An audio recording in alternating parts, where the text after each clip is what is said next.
여기는 제암고주리 3.1운동 순국기념관입니다. 2001년 3월 개관하였습니다.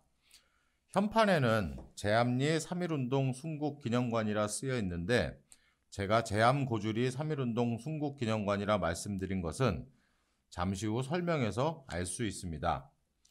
1919년 3월 1일 서울 탑골공원에서 만세운동이 시작되었고 수원에서도 지식인과 학생, 시민 수백여 명이 모여 만세운동을 벌였습니다. 3월 29일에는 김영하라는 기생의 주도로 동료기생 30여 명을 이끌고 만세운동을 벌였으며 이렇게 불붙은 만세운동은 삽시간에 퍼져나갔고 당시 수원군 전역으로 급격히 번지면서 만세운동이 타올랐던 것입니다. 대부분의 3.1운동은 비폭력으로 전개되었으나 1919년 3월 수원과 화성의 장안면, 우정면 지역은 가장 공격적인 저항운동의 정점에 있었습니다. 일제의 무자비한 폭력에 맞서 화성 지역에서는 면사무소와 주재소를 불태우고 순사 2명, 노구찌, 가와바타를 처단하는 무력 항쟁이 전개되었습니다. 이에 일본은 잔혹하게 보복을 감행하였습니다. 보병과 순사들로 이루어진 특별검거반을 파견하여 대대적인 검거작전과 함께 방화와 학살의 참극을 벌였습니다. 그리고 마침내 1919년 4월 15일 아리타 중위가 이끈 일본군 11명은 제암리 마을로 들어와 성인 남자들을 교회로 모은 뒤 불을 지르고 도망 나온 사람을 총으로 난사하고 살려달라고 애원하던 부녀자를 학살하였습니다. 그러고는 인근 고주리로 건너가 독립운동가 김흥렬 일가를 참살하고 방화하는 만행을 저질렀습니다. 그렇게 제암리에서 부녀자 2명을 포함한 23명, 고주리에서 6명이 무참히 학살당했습니다.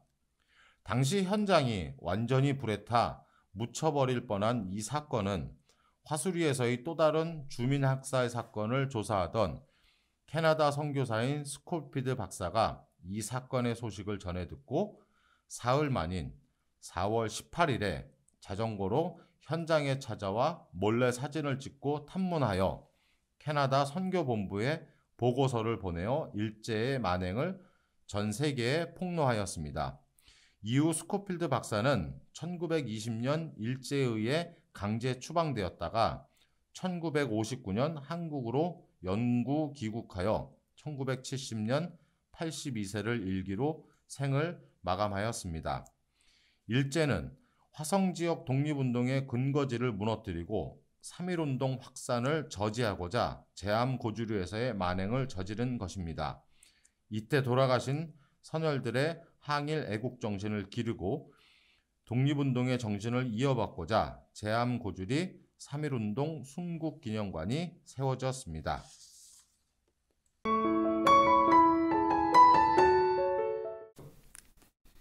이곳은 평화의 마을 매앙리 역사 기념관 앞입니다.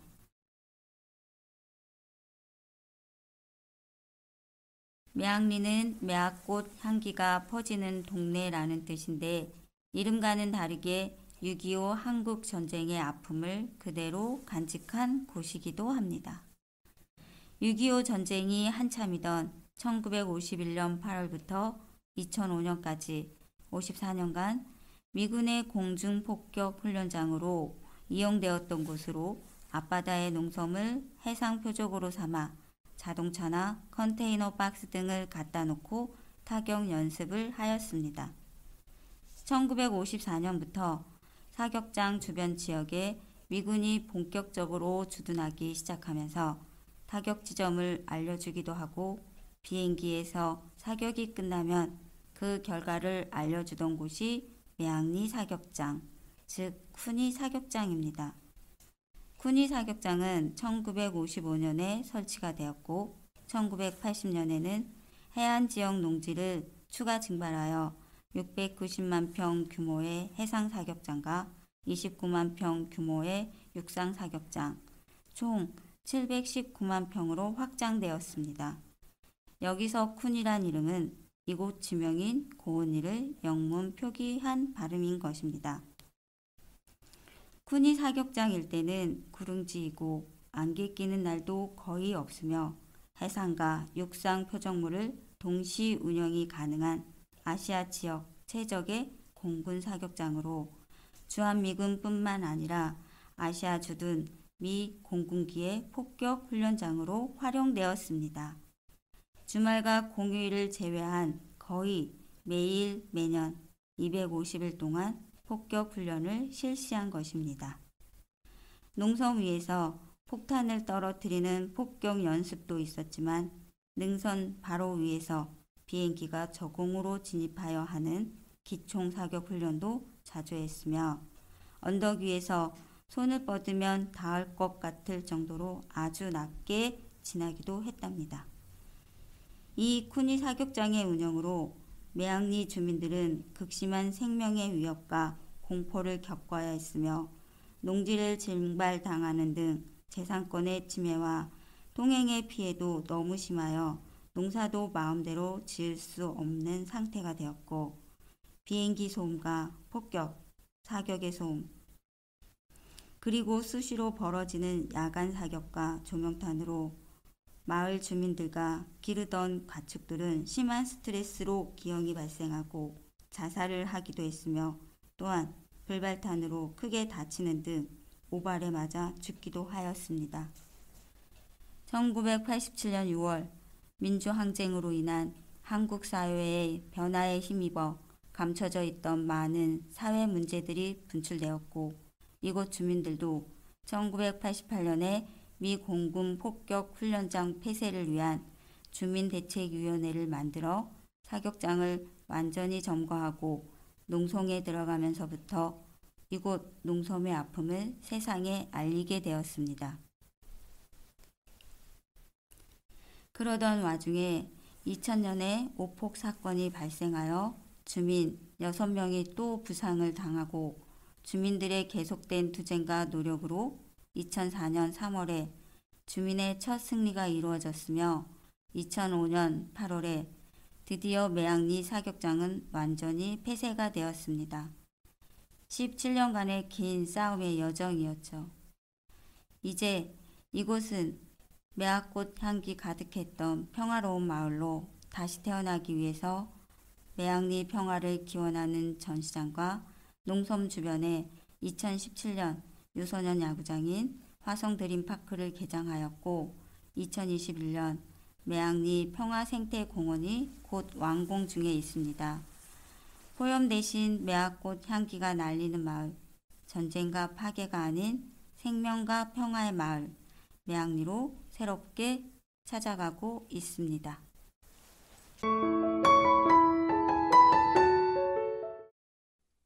이곳은 예전에는 서울대학교 농업생명과학대학 농과대학이 있던 곳입니다. 예전에는 학과 활동과 학생 관련 행사를 많이 했고 포크송 가수들이 공연을 하기도 했습니다. 그리고 왼쪽에 이 느티나무, 46년 전 1975년 4월 11일 오전 11시부터 이 느티나무 아래에서는 300여 명의 대학생들이 모여 당시 유신 독재 정권에 반대하기 위한 시위와 발표회를 개최했습니다. 세 번째 연사로 당시 군복무를 마치고 복학한 축산학과 4학년 김상진 열사가 등단했습니다.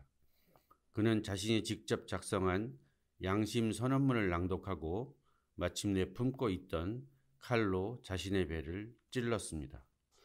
1961년 5월 16일 새벽 박정희 육군소장과 그를 추종하는 군인들이 군사 구태타로 정권을 잡은 후 부정선거와 강압으로 집권을 거듭하다가 1972년에 비상계엄령을 선포하고 10월 유신이라고도 하는 제7차 헌법 개정으로 사실상 왕과도 같은 영구 집권을 시도하였습니다. 이에 국민과 학생들이 격렬하게 저항하였으나 박정희 유신 정권의 독재가 극에 달해 유신 헌법조차도 무시하는 긴급조치라는 명령으로 유신 정권에 반대하는 사람들을 잡아 가두고 고문과 폭행을 일삼아 이에 대학가를 중심으로 반유신, 반독재 민주투쟁이 격렬하게 일어났습니다. 그러던 중 1975년 4월 8일 긴급조치 7호를 발동하여 고려대학교를 휴교시키고 학교 안에 군대가 진입 주둔하여 학생들에게 집단 폭력을 가하고 4월 9일에는 인혁당 사건 관련자 8명을 사형 판결하여 단 하루 만에 처형하는 사상 초유의 사법살인을 저질렀습니다. 김상진 열사는 이런 암울한 시국을 보고 겪으며 몹시 분노하고 고뇌했습니다. 고뇌와 결심의 끝에 양심 선언문을 작성하고 극단의 저항 방법인 자결을 준비했습니다. 그리고 1975년 4월 11일 오전 11시 좀 지나서 김상진 열사는 그렇게 양심 선언문을 외치다 자신의 몸을 시대에 던졌습니다. 김상진 열사는 수원 도립병원으로 옮겨지면서 앰뷸런스 안에서 학우들의 애국가를 들으며 혼수 상태에 빠졌고 2번의 수술 실패 후 다음 날 서울대 병원으로 옮기던 중 끝내 돌아오지 못할 길로 떠나고 말았습니다. 이에 박정희 독재 정권은 이 항거가 유신 반대의 상징으로 남겨지지 못하게 하려고 장례도 못 치르게 시신을 탈취하고 전국의 각 대학을 강제로 휴교시키는 등 가진 수단을 동원하였고 5월 13일에는 유신에 대한 어떤 형태의 반대 의견이나 행동도 일절 금지하는 긴급조치 9호를 선포했습니다.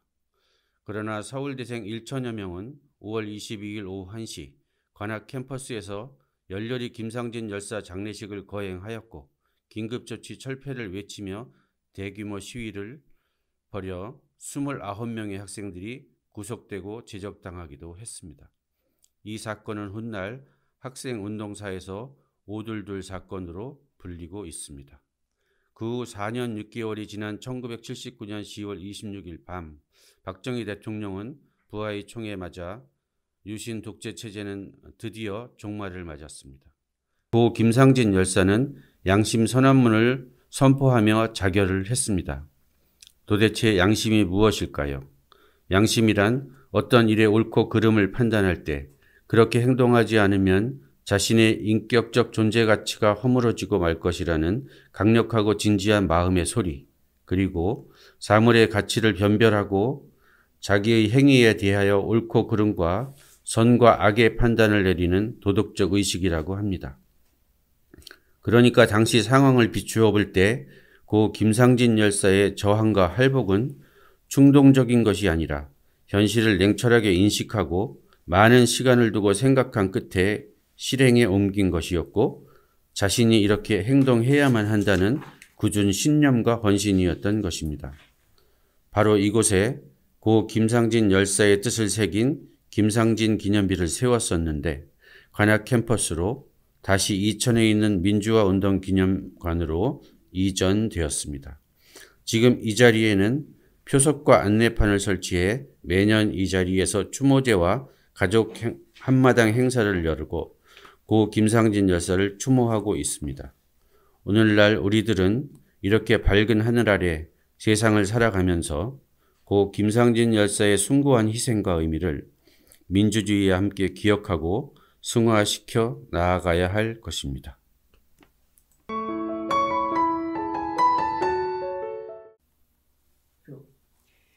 여기는 수원 올림픽공원입니다. 수원시청 맞은편에 있는 이 공원은 1988년 제24회 대한민국 올림픽을 기념하기 위해 조성되었으며 현재 공원 내에 20여 개의 조각상과 기념물이 설치되어 있습니다.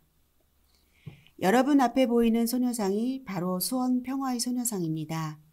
이 평화의 소녀상은 우경화와 군국주의 부활을 끊임없이 시도하고 있는 일본에 대해 국내외 일본군 위안부 피해 여성들의 인권 및 명예회복을 위하여 수원에도 평화비를 건립하자는 논의가 2014년 2월부터 본격적으로 진행되어 시민 모금으로 평화의 소녀상을 건립하기로 결의하였고 수원 시민이 9천여만 원을 모금하여 2014년 5월 3일 평화의 소녀상을 건립하였습니다.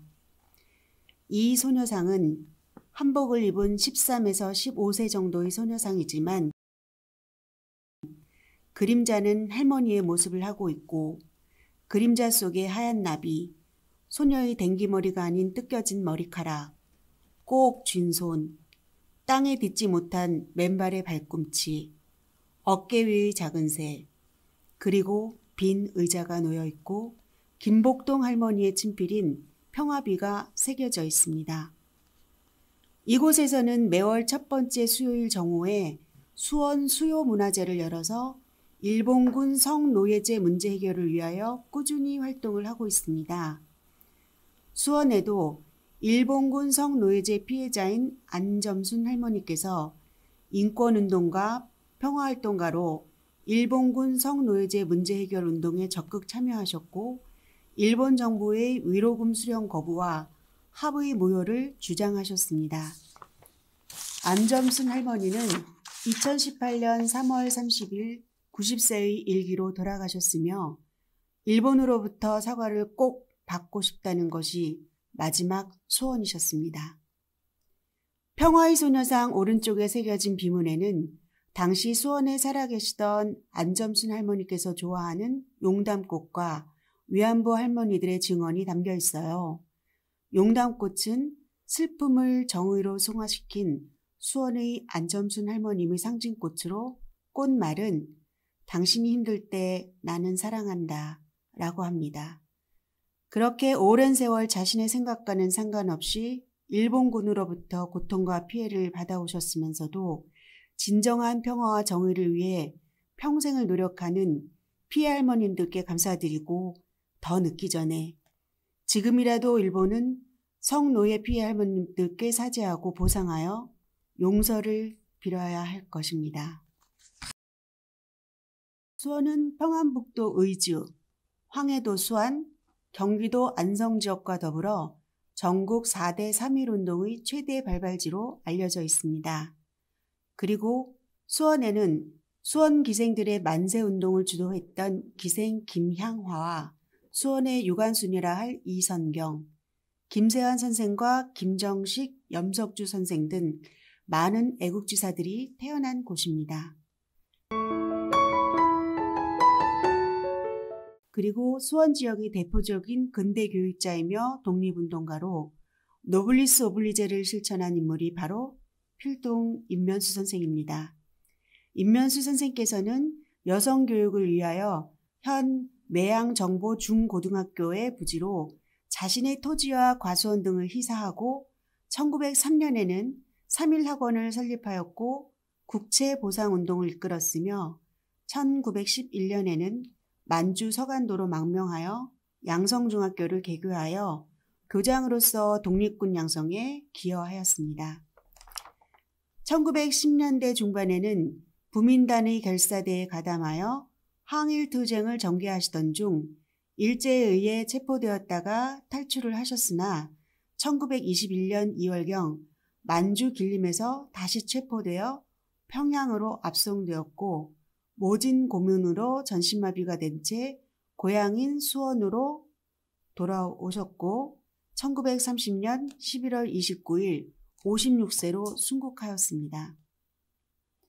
3.1운동 및 대한민국 임시정부 수립 100주년을 앞두고 수원 지역의 독립운동가들을 재조명하면서 2015년 광복 70주년을 맞이하여 근대 수원 100년을 대표하는 인물로 필동 임면수 선생의 모범적인 삶을 기리고자 기념사업을 시작하였습니다. 3.1학교를 설립한 교육자이며 신흥무관학교 개설에 참여한 독립운동가로서의 삶을 통해 광복 70년의 의미와 수원의 자긍심을 갖게 만드는 계기가 되었습니다.